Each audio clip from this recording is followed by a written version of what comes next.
All right, hi everybody. Just a little quick demonstration today of some of the things in our ISP book. Um, we're going live to demonstrate how the book works, and since we don't have an orchestra here, we're going to use a composition program called Finale and show you how each part fits together and actually compose a piece of music using the method. So, without further ado, here is our book, and as you can see, this just came out. And we're going to do French folk song today, which is kind of a popular song amongst beginning string players. So what we're going to do is we're going to assume that our orchestra is like a 6th or 7th grade orchestra, and all they know is that D major scale. So they know how to play in D major, and that's it so far. So they can play the D major scale and the D on the A strings. So the first thing that we learn is to play the melody. And in our books, the melody is up here on the first half of the page. And so all they have to do is play that written melody. So the first thing you do is say, okay, everybody, let's all play the melody together. And so they do that together.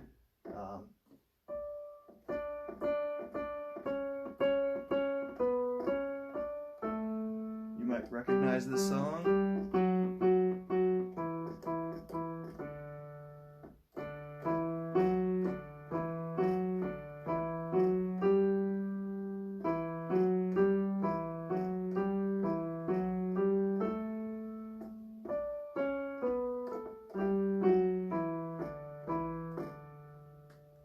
Okay. Now we're going to assume that we have an orchestra of cellos, basses, violas, violin 1 and violin 2. And so what we're going to do is we're going to open a score. We're going to start a new score actually. And we're just going to do a string orchestra. Alright, it's all set up. So this is called French folk song. And the composer is unknown. The arranger is me. Can I spell my own name? All right. And the song is in 3/4 time, so it's a waltz, and it's in the key of D major, no pickups.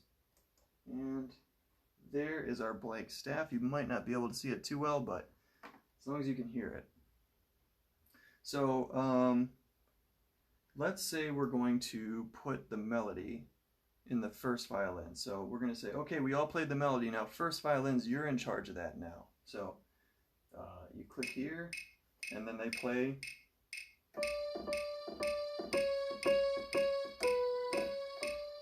The melody.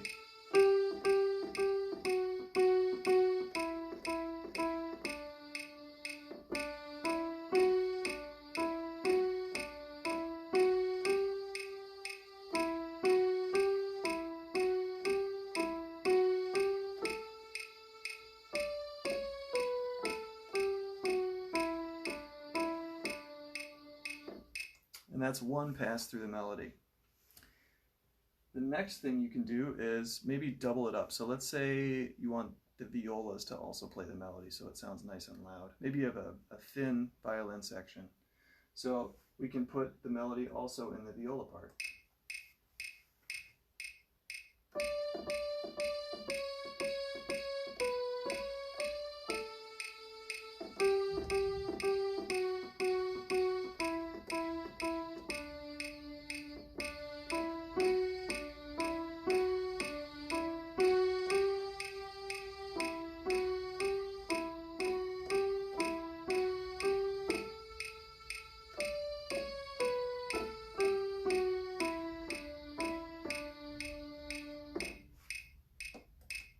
Alright, so now we have the melody in 2 parts of the music. The next thing that ISP students learn how to do is play bass notes. And the book describes how to do that. They are listed in letters above here. The chord changes are listed in letters above here, and you can easily find the bass note through that chord symbol. And without going in too much into it, the book explains how to do that easily for the students. But then you have everybody in the orchestra play bass notes. So you go through the entire piece playing bass notes, and then you have to decide your rhythm. So we'll do dotted half notes just to make it simple. It depends on what's easy for your orchestra students. But they would go through the whole piece playing bass notes. So you say, everyone together, we're going to play the bass notes of the song. So 3, 1, 2, 3, 1, 2, 3, 1, 2, 3, 1, 2, 3.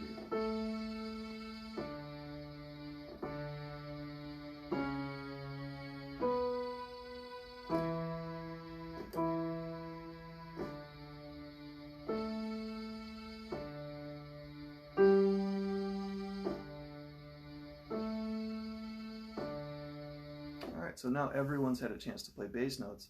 Now we can decide what section in the orchestra is going to play that part. So let's keep it simple and put it in the bass part. So all we do is click on the bass part, and then we're going to play bass notes while they play the melody, right? And to keep everybody active, you can just make everybody who's not playing the melody play the bass notes and whatnot. So that can help you. So nobody's sitting, without playing their instrument. But we're going to assume that the bass players take the bass notes in the first time through. So.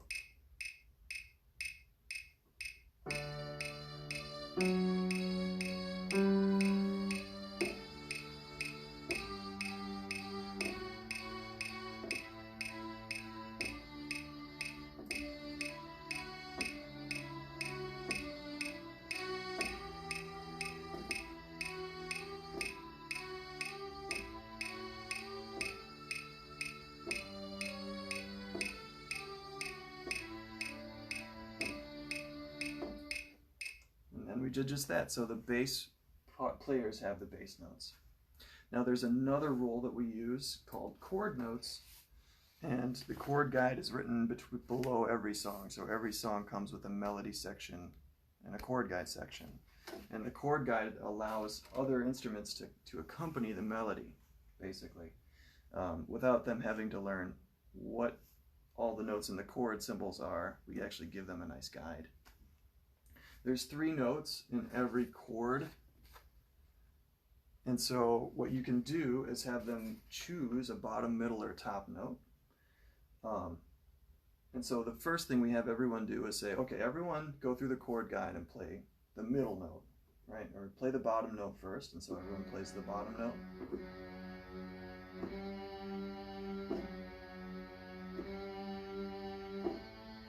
And then go through the whole guide playing the middle note, so they get acquainted with looking and finding the note they're supposed to play.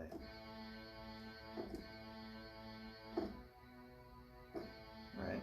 And so to keep it simple, we're going to say, let's say the cello section is going to play the middle note of the chord guide. And so that's exactly what we'll do.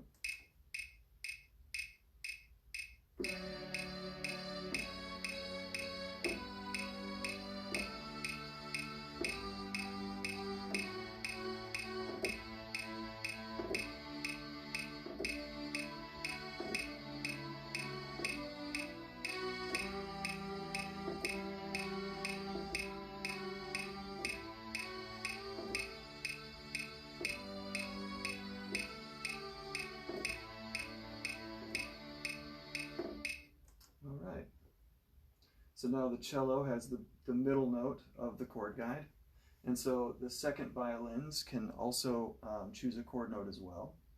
And once we get past the first section of the book, when we get into the second section, we start talking about adding rhythms. And so maybe we'll do some rhythms here. So all you got to do is think of a rhythm, and maybe the kids can actually decide for themselves. And so what you do is you play the middle note using a rhythm. So let's say it's quarter, rest, quarter note, quarter note. So rest, quarter note, rest, quarter note, quarter note. So that could be the rhythm that they chose. If they are having trouble starting in the second part of the measure or the second beat of the measure, you could do like quarter note, rest. And you can increase the complexity as they get better at the system. But let's assume they're good with rest, quarter note, so that's exactly what we'll do now. So in the violas, we're going to have them play, the second violins, we're going to have them play rest, quarter note, using the bottom note.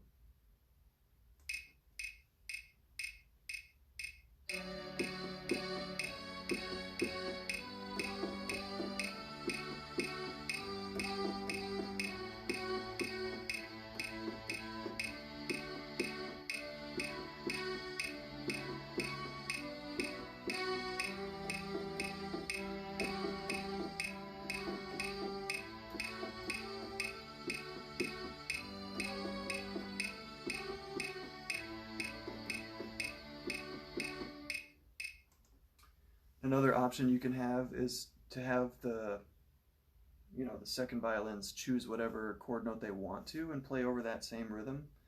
I can't write that on here, but you can easily do that in your classroom, and it sounds pretty good actually when you do it that way. All right, so we have all 5 parts, right? So everyone knows what they're supposed to do, and then you perform it. So let's see what it sounds like.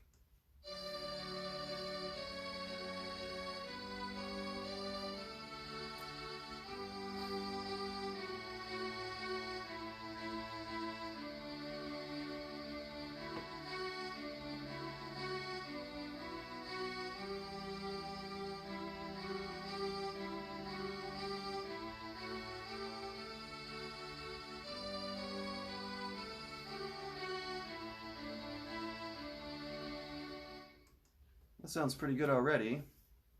Now, once the students get to know this method, they could actually write this out for themselves and become composers themselves. But while they're playing this, all they're looking at is this piece of paper. So they know, they just have like little notes about what they're going to do. Like, this time I need to play the melody, or this time I'm playing the bass notes, right? So now, the next thing that we have our students do is to do another take of it where we switch roles. So whoever had the melody is going to do something different. Whoever had chord notes is going to do something different. So what we could do is give, let's go one by one at a time. So the first time through, the first violins had the melody. So the second time through, we could give them chord notes.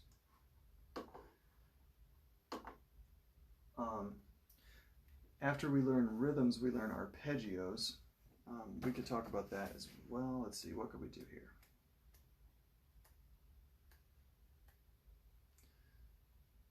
Let's add a rhythm for the first violins and use chord notes. Let's do eighth, quarter, rest. So bump, bump, bump, rest, bump, bump, bump, rest, bump, bump, bump, rest. And then we'll choose the middle note. So all we need to do is perform the middle note using that rhythm all the way through.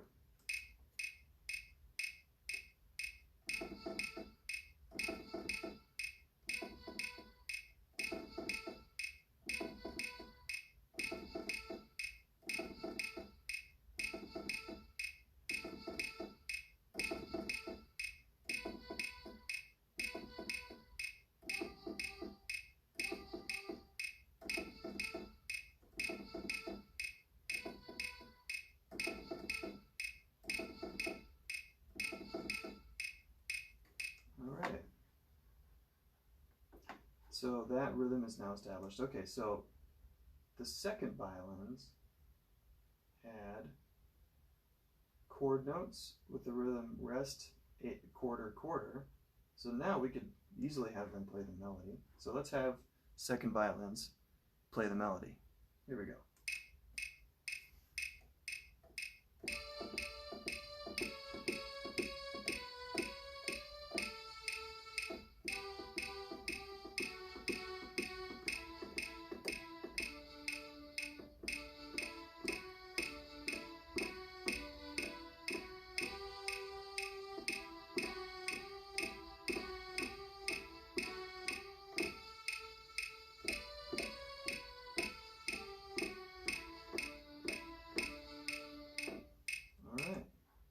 So that was the second violins playing the melody there.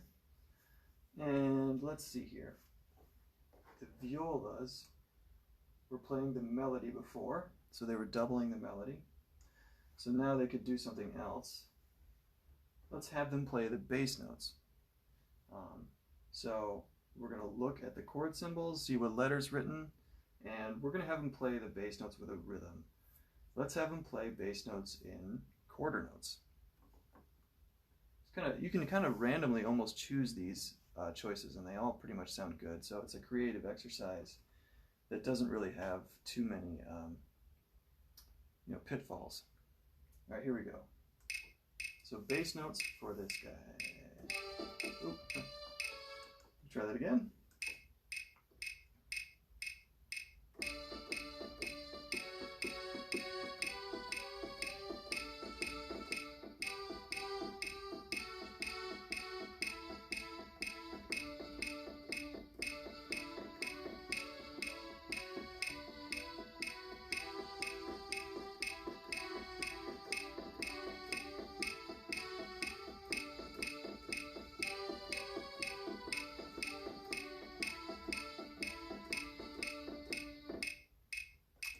All right. Now let's see what the cellos had before. It looks like they had chord notes, and they were just playing dotted half notes, and they were playing the, what was it, the middle note maybe? Yes, the middle note. Okay.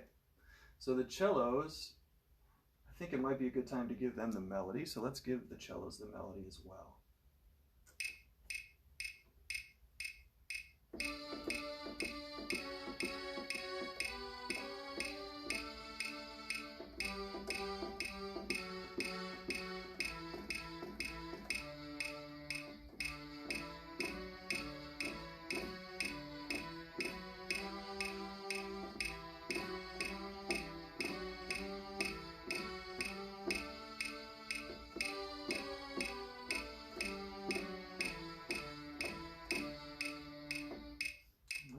So now cellos have the melody along with second violins.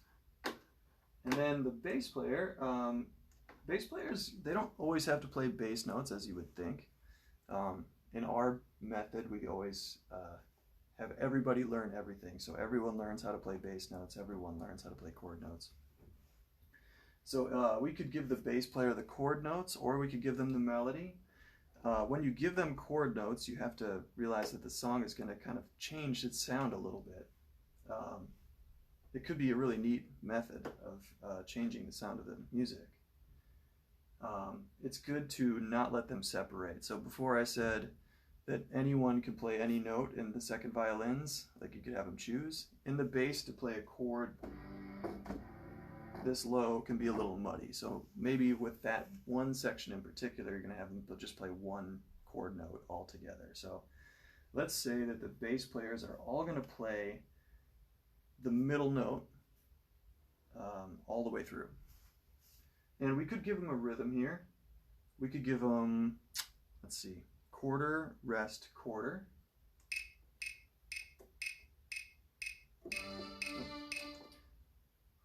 Here we go. Quarter, rest, quarter, quarter, rest.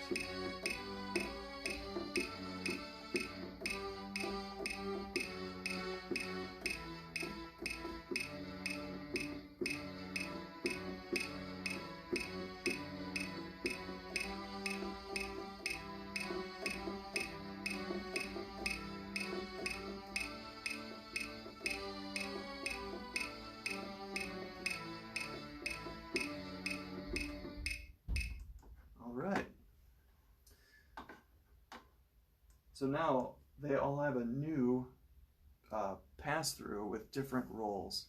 And one of the hardest things for the beginning students is to transition from one role to the next. So they have to practice playing both back-to-back without stopping, seamlessly.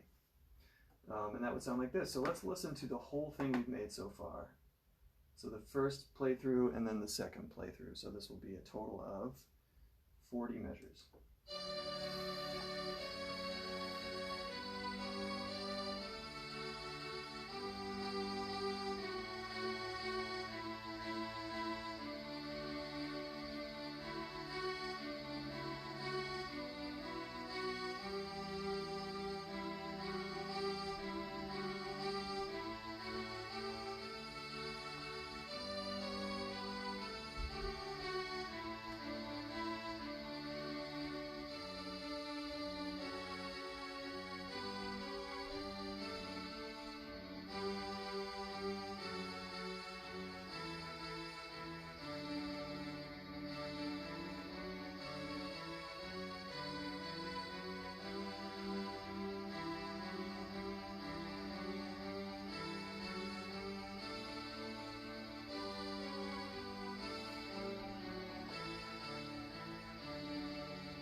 right. So that playback isn't perfect by any means. It sounds better with a real orchestra, but as you can tell, it does work, and it's a nice, fun exercise for the students to come up with their own ideas to put into the music. And then once you've established this, the students can have these creative ideas like, let's do this, or let's try, every fourth measure doing this rhythm. It's different from the one we were doing before. And usually when it's their idea, they can do it really well. The kids like their own ideas, we find. We can do this usually in one classroom. We can get an arrangement of this size done in like one class session. So it's really not as bad as you'd think. Giving kids creative choices doesn't result in just like lost time. You can actually put together a performance relatively quickly. And then once they get really good at it, they can actually improvise in a performance pretty quickly if they just kind of come up with their roles relatively, like in the spur of the moment. All right, so we have this book here, as you can see. And let me just give you a little overview of what's going on in here. So the first half are the lessons. So learning how to play the melody, the bass notes, the chord notes are all explained here. So here's the melody, bass notes, bass note. Then the next thing they do is play bass notes and melody together. And then they learn how to play chord notes. Then they learn how to play bass notes, melody, and chord notes together. And there's also these little exercises in here that are just nice creative exercises for the students. And then we start talking about adding rhythm to bass notes and chord notes to make things a little interesting. We give them some exercises and then have them apply them to the songs. We add arpeggios next. So in the chord guide, you can actually arpeggiate your chords. And so we do that through some lessons here. And then we talk about dynamics as well, which can be a really effective tool in making the orchestra sound professional. And at the end of every section, there's a little performance challenge where you try and do all the things that were in each section. The third section is adding an introduction to the music, so the students will creatively come up with an introduction for the song, which is music that happens before the main melody. An ending, which is kind of sometimes called a coda, but just music that happens at the end to make the ending interesting. And these are creative exercises for the students to come up with. And then tacits, which means to lay out. So, we don't all have to play all the time. We can stop playing for certain sections of the music. And we talk about adding that. This is our sequence exercise. So kids can learn how to play scale sequences or just little melodic patterns up and down in the scale. If you listen to Baroque music, that happens a lot. And in the next section, we talk more about improvisation in its formal, understood way. So the students will be improvising a solo. So they will stand up and be featured. And this is when we finally start talking about adding scales to their playing. So they use the chord guide and they kind of use that as like landing points. And so they can land on certain scale notes, but they land on certain chord notes, but the scale notes you use to pass between them, which if you analyze melodies, most melodies do exactly that. So they start making up their own music. And at first they're scared, but generally a lot of the students do quite well at this relatively quickly. You just have to give them the opportunity. Then we have a couple exercises. From there we talk about writing. So once they can improvise something, they can also start writing their ideas down, and that's important too, especially to get them used to writing, which is a difficult skill to develop.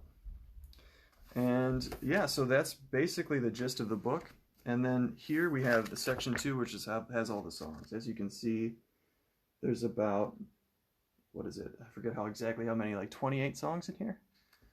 6 plus 7, so 14 plus 12 is 26. So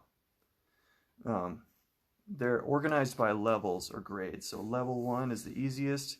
These are all D major scale songs. So 6th grade, 7th grade. But also, you know, if a high school class is doing this for the first time, a lot of them like to start on an easy song because, you know, as you get more advanced, you have to like worry about the difficulties of the song and you can't be as creative. So I think anyone at any level could make these songs fun. Level 2, level 3. So level 2, I think is, I forget, we start going outside of the D major scale. There's some extra difficulties there. Level 4, I'd say high school, you know, 10th, 11th, 12th grade for the most part.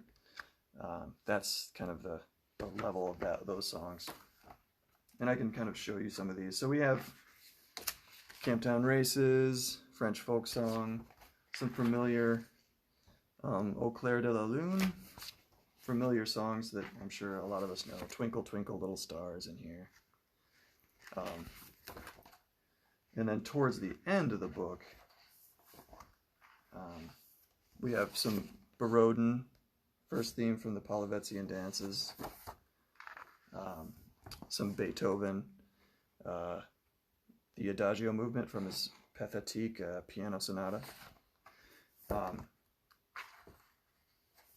Maurice Ravel, Pavane. So as you can see, these get a little bit more complicated towards the end. But all of the skills that we talked about here apply to every single one of these songs. So they can basically take these skills in arranging and improvisation and apply them to anything in the back of the book.